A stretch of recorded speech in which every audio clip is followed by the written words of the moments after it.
Okey, tadi cikgu cakap hasil kerajaan ada dua, satu cukai, satu bukan cukai. Okey, hasil bukan cukai boleh dikategorikan kepada 7.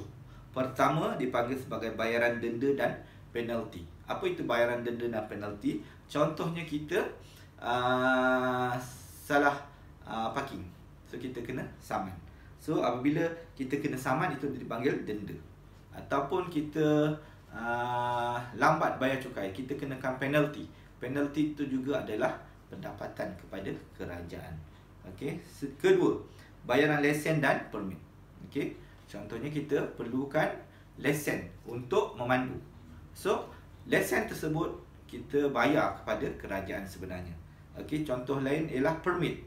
Permit juga ialah sejenis hasil kepada kerajaan. Contohnya kita nak menjual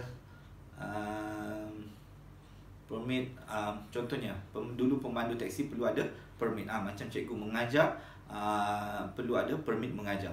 So itu semua perlu dibayar, dan bayaran tersebut masuk ke dalam akaun kerajaan. Okey, seterusnya ketiga ialah faedah dan pulangan daripada pelaburan kerajaan. Okey, apabila kerajaan membeli membuat pelaburan, okey, so kerajaan akan mendapat faedah dan pulangan. So pulangan tersebut juga dianggap sebagai pendapatan kepada kerajaan. Contohnya kerajaan membeli debenture daripada syarikat, contoh satu syarikat Berhad. So debenture akan diberi faedah. So faedah tersebut ialah pendapatan kepada kerajaan.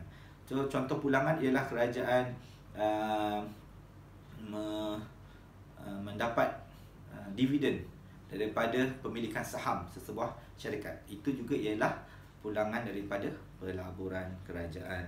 Okey, so seterusnya ialah nombor 4, bayaran sewa atau aset kerajaan. Okey, contoh aset kerajaan, stadium. Contoh lain ialah macam bangunan kerajaan, dewan. Okey, semua itu ialah bukan free, bukan boleh kita pakai sewenang-wenangnya, kita kena bayar. So wang tersebut akan masuk dalam akaun kerajaan. Okey, seterusnya dividen dan royalty petroleum. Okey, satu syarikat yang menyumbang pendapatan besar kepada kerajaan ialah Petronas. Petronas, kerajaan ada saham di dalamnya, kerajaan juga ada dapat royalty, okey, daripada Petronas.